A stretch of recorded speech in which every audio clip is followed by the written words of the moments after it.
Primus cassettes.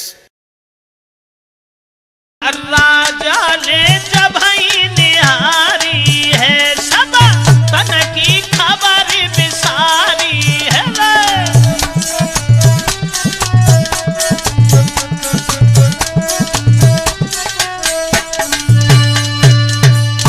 महाराज दूर से निहार रहे हैं वो सुंदर राज दुलारी जहां फुलबारी के बीच में बैठी हुई नजर आई। दूर से देखते रहे, खड़े रहे। बाद में ध्यान में आया, कहीं ऐसा तो नहीं है इसी से मेरा विवाह हो, कहीं ऐसा तो नहीं है यही मेरी पत्नी बने।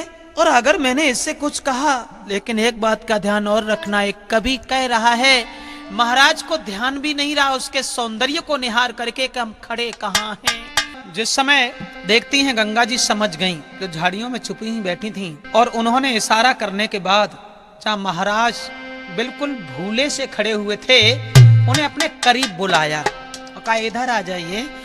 मैंने क्या कहा, आप उधर क्यों खड़े हैं, इधर आओ, मेरी बात सुन लीजिए। कि वो समझी गई अपने मन में,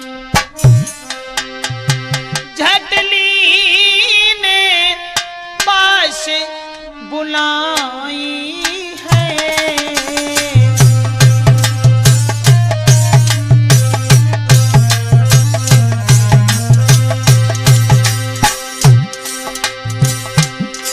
वो समझ गई अपने मन में जी, वो समझ गई अपने मन में, झटली ने पास बुलाई है।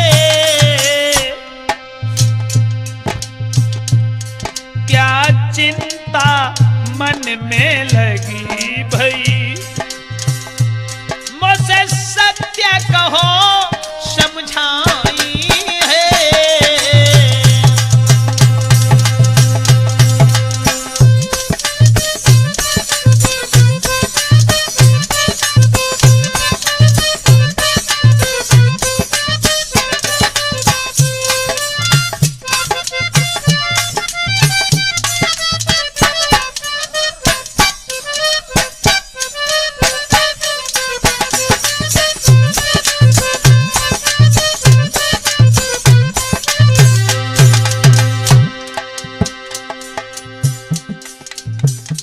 महाराज को अपने करीब बुलाया और जवाब दिया, आप यहां बैठे, कहिए। घोड़ा से उतर के नीचे आओ ना, आप यहां बैठे, आप बताइए आप कैसे भूले से खड़े के खड़े रह गए, बोलो ना, कुछ तो बोलो। बोले महाराज भुलाने से जी, बोले महाराज भुलाने से, क्या कहूं आज अपने मन की, तब शादी मेरे संग करो, हाँ शादी मेरे संग करो, शोभा कीजिए उसी आंगन की।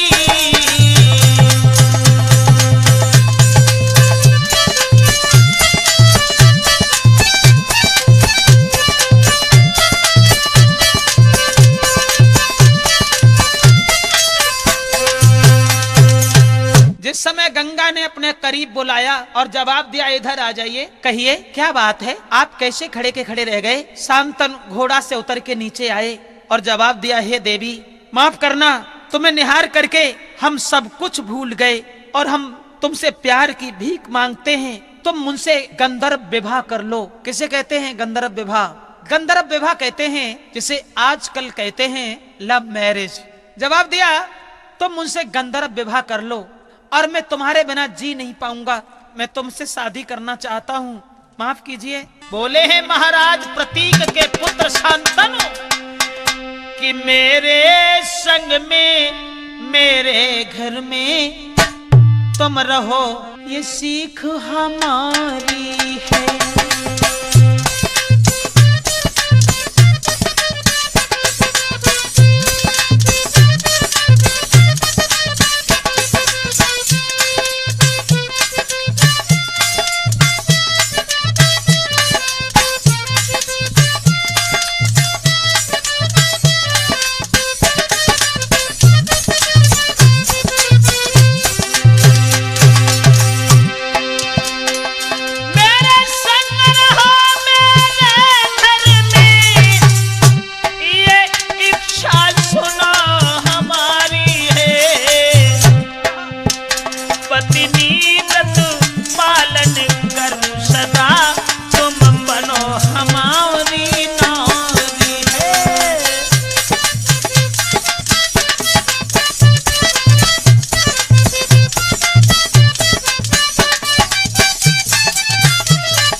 जवाब दिया, तुम हमारी पत्नी बनो और तुम उनसे शादी कर लो, क्योंकि हम तुम्हारे बिना जी नहीं सकते। तुम्हारे जैसी सुंदर स्त्री आज तक मैंने अपनी आंखों से नहीं देखी। मैं तुमसे केवल इतना ही कहना चाहता हूँ और मुझे कुछ भी नहीं चाहिए। तुम विवाह कर लो मुझसे और मेरे साथ रहो। और बोले कि तुम रहो हमारे साथ, संग में रहूं तेरे। बोले तुम रहो हमारे साथ, संग में रहूं तेरे, और न कोई आवे मन में कभी मेरे।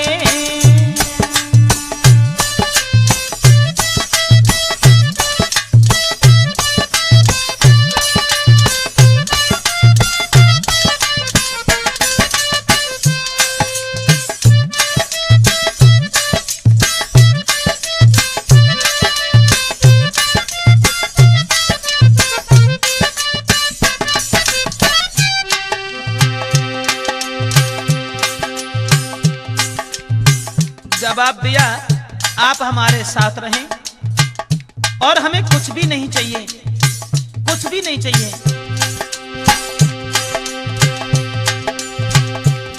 तुम बनो हमारी नारी तो इतनी भिक्षागारी।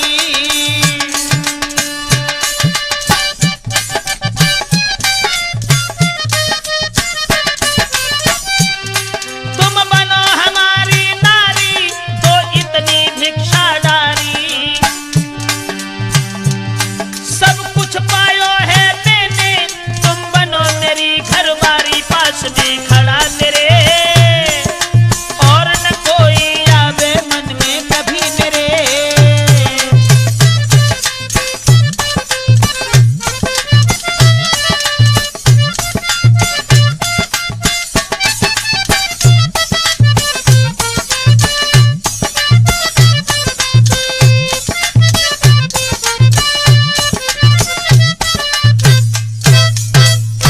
जवाब दिया, तुम मुझसे शादी कर लो, मैं तुम्हारे बिना जी नहीं पाऊंगा, मैं तुम्हारे बिना रह नहीं पाऊंगा और हमें कुछ भी नहीं चाहिए, केवल आप हमसे विवाह कर लीजिए और आपकी जो इच्छा होगी हम उसकी पूर्ति करेंगे और जीवन भर पत्नी व्रत धारण करेंगे। आप मुझसे विवाह कर लीजिए। वो लड़की कहने लगी, सुनो महाराज प्रतीक के पुत्र शांतनु, शादी तो हम कर लेंगे लेकिन शादी ऐसे नहीं करेंगे। कैसे होगी? एक मेरी शर्त है। क्या शर्त है? तो गंगा जी बोली है, सुनो। अरे मैं शादी को तैयार, शर्त एक अलग हमारी है। देव तीन बचन महाराज, बचन में नारी तुम्हारी है। गंगा जी ने उत्तर दिया है, सुनो हम तुमसे शादी करने के लिए तैयार हैं, लेकिन हम जो भी करेंगे उसमें तुम कभी मना नहीं करोगे। हम अच्छा करें चाहे बुरा करें, हम किसी को मारें चाहे जिंदा करें, किसी का अपमान करें चाहे सम्मान करें, चाहे किसी की भलाई करें चाहे बुराई करें, लेकिन आप बीच में बोलेंगे नहीं। खड़े खड़े देख के आ रहे हो? हाँ, बोलोगे नहीं।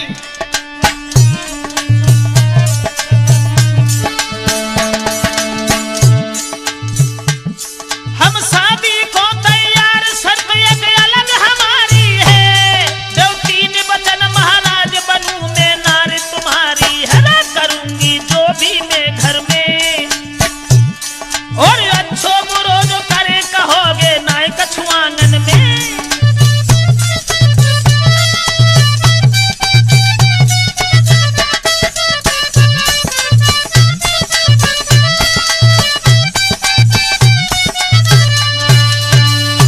जवाब दिया है, हम चाहे अच्छा करें चाहे गलत करें, लेकिन आप बीच में टोकेंगे नहीं।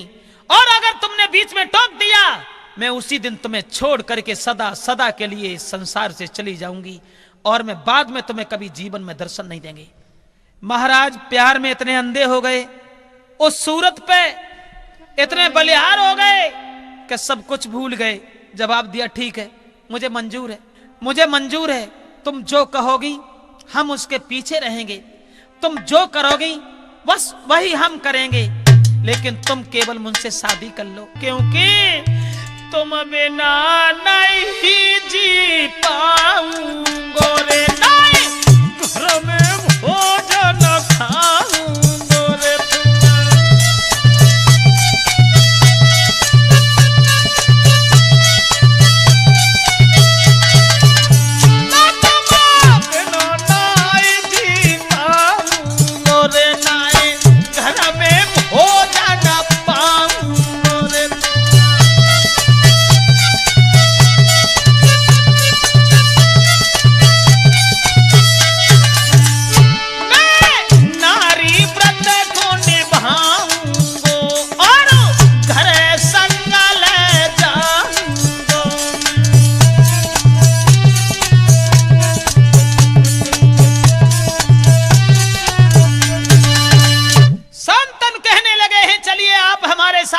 जो तुम करोगी हम उसमें कभी बीच में दखल नहीं डालेंगे, जो तुम करोगी बस वो ही हमें मंजूर होगा, लेकिन तुम मुझसे शादी कर लो, मैं तुम्हारे बिना जी नहीं पाएंगे, तुम्हारे बिना हम रह नहीं पाएंगे, आप मेरे साथ चलो।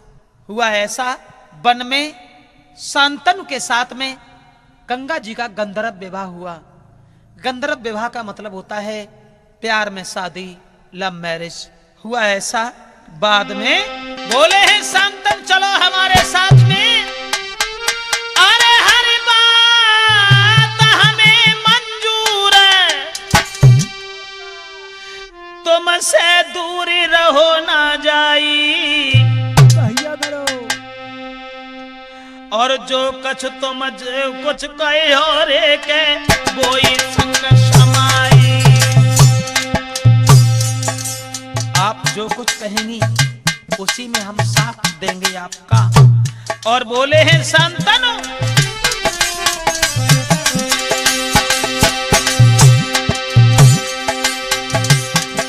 तुम चलो हमारे संग, करो मत तंग, कहीं समझाई कहीं समझाई।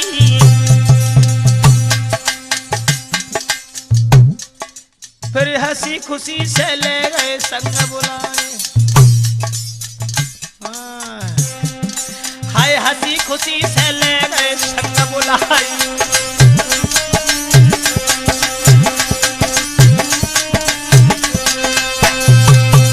देखिए परमेश्वर की गति, जो ब्रह्मा जी का दिया हुआ श्राप था शांतनु को, वो गंगा जी को अपने साथ बुला करके घर पे लाए हैं और गंगा जी के साथ रहने लगे हैं। विवाह हुआ और गंधर्व जब विवाह हुआ और फिर साथ रहने लगे, धीरे धीरे धीरे धीरे समय गुजरता चला गया और 1-2 दिन नहीं बरसें बीत गईं, लेकिन गंगा जी के प्यार में इतने अंधे हो गए। क्यों? माफ करें, अब हम थोड़ी पौराणिक बात करने के लिए जा रहे हैं। गंगा जी जब शादी करने के लिए आई थी तो वशिष्ठ ने जो श्राप दिया था 8 वसुओं को कि तुम्हें भूतल पे प्रकट होना पड़ेगा, तो उन 8 ने आकर के गंगा जी से अनुरोध किया है। तो गंगा जी ने ये कहा है, हे वसु तुम चिंता मत करो, हम जन्म लेते ही लेते तुम्हें जल में डाल देंगे और तुम्हें मार देंगे, श्राप से उद्धार तुम्हारा हो जाएगा। ये कहकर के गंगा जी आई थी। अब गंगा जी इधर जब रहने लगी हैं शांतनु के साथ में पत्नी बन करके,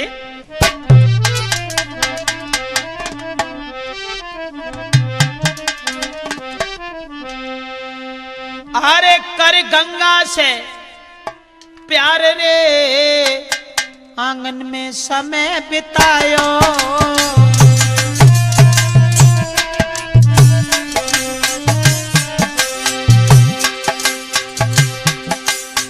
कर गंगा से प्यार रे आंगन में समय बितायो।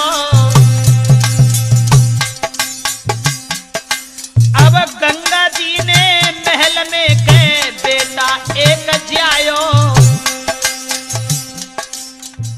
धीरे धीरे धीरे धीरे गंगा जी के गर्भ से पहले बालक का जन्म होता है और जब पहले बेटे का जन्म हुआ है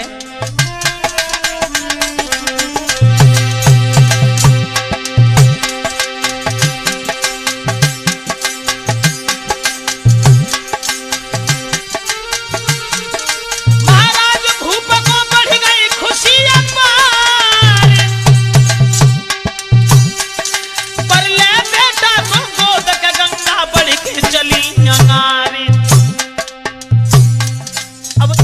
पीछे पीछे चले महाराज के सुनो अंगारी है, अब तो पीछे पीछे चले महाराज सुनो अंगारी है।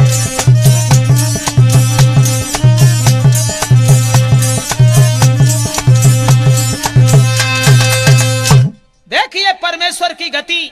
गंगा जिस समय रहने लगी है वहां शांतनु के पास में, फिर गंगा जी के गर्भ से एक पुत्र का जन्म होता है। और जब पुत्र का जन्म हुआ तो महाराज शांतनु बड़े खुश हुए। आंगन में बधाई बज रही है, औरतें नाच रही हैं, लेकिन उन औरतों को छोड़ करके गंगा जी ने उस मासूम बच्चे को उठाया और उठा करके धीरे धीरे चल पड़ी। और जब चल पड़ी तो शांतनु पीछे पीछे चले कि ये गंगा कहां जाएगी, ये क्या करेगी। धीरे धीरे धीरे धीरे बढ़ते चले गए। गंगा जी आगे आगे हैं, पुत्र को गोद में लिए हुए। शांतनु पीछे पीछे जा रहे हैं। बोलने के लायक नहीं है, क्योंकि अगर बोलेंगे उसी दिन गंगा छोड़ के चली जाएगी, इसलिए बोल नहीं रहे हैं, पीछे पीछे देख रहे हैं गंगा जी ने क्या किया। चलती चली गई, चलती चली गई। जहां गंगा की धार बह रही है वहां पहुंच गई। और वहां पहुंचने के बाद उन दिनों को मारू बहाई रे बाबा, भूप गए थे दहलाई रे जब।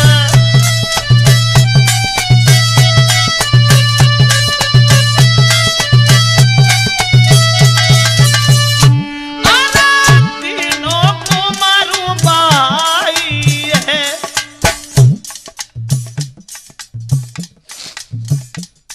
कैसी थी मां की ममता, अरे वो ममता कहां रही। जिस मां ने बच्चे को जन्म दिया वही मां नहीं नागिन बन गई। अपने बच्चे को जल की धार में बहा दिया। पानी जल में दाओ बहाई है, देखी भूप गए रे हर्राई है, देखी।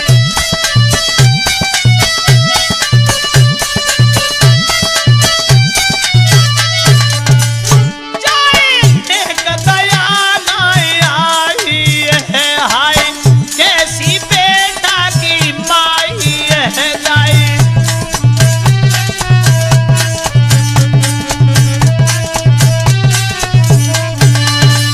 देखिए परमेश्वर की गति। घर में बधाई बज रही है, उस बधाई को छोड़ करके गंगा ने अपने पुत्र को उठाया और ले जा करके गंगा की धार में जल में बहा दिया। शांतनु खड़े दूर देखते रह गए। कैसी माँ है ये, कैसी माँ है जिस माँ ने अपने पुत्र को जल में बहा दिया, मार दिया। कहाँ अपने पुत्र को माँ आशीर्वाद दिया करती है, हजारों साल की उम्र देने की कामना किया करती है, लेकिन ये भी एक माँ है जिसने अपने पुत्र को अपने हाथों से मार दिया। मगर कुछ बोले कैसे। अगर हम कुछ बोलते हैं तो मेरी पत्नी मुझे छोड़ के चली जाएगी। चुपचाप चले आए, लौट आए घर पे। फिर एक ही नहीं, इसी तरह से गंगा जी ने एक एक कर मात ने मारे बेटा सात। एक नहीं 7 पुत्रों को जन्म दिया और 7 अपने हाथ से मार दिए।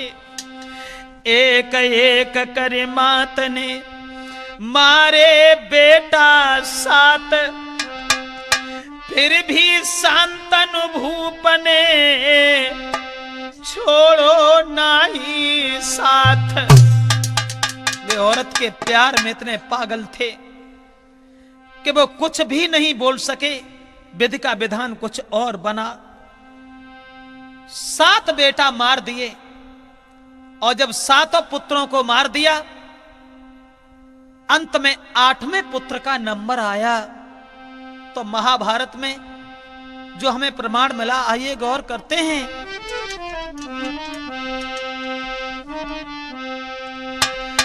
अरे भव 8वां बेटा रे महाराज मगन दिल भारी।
देखिए परमेश्वर की गति।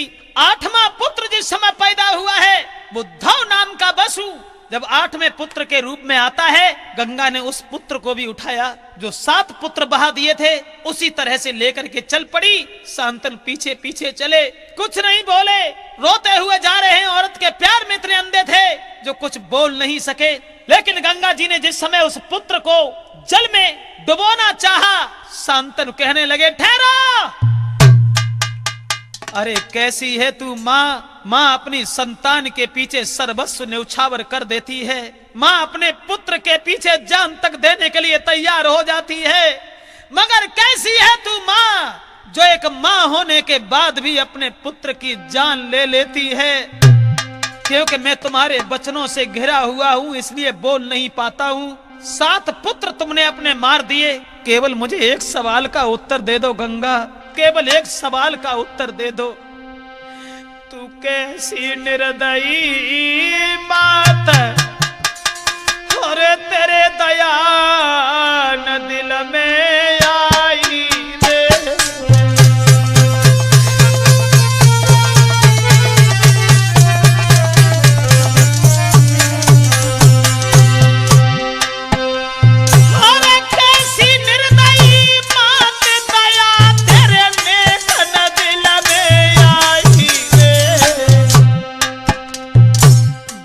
दया तूने जन्म के गंगा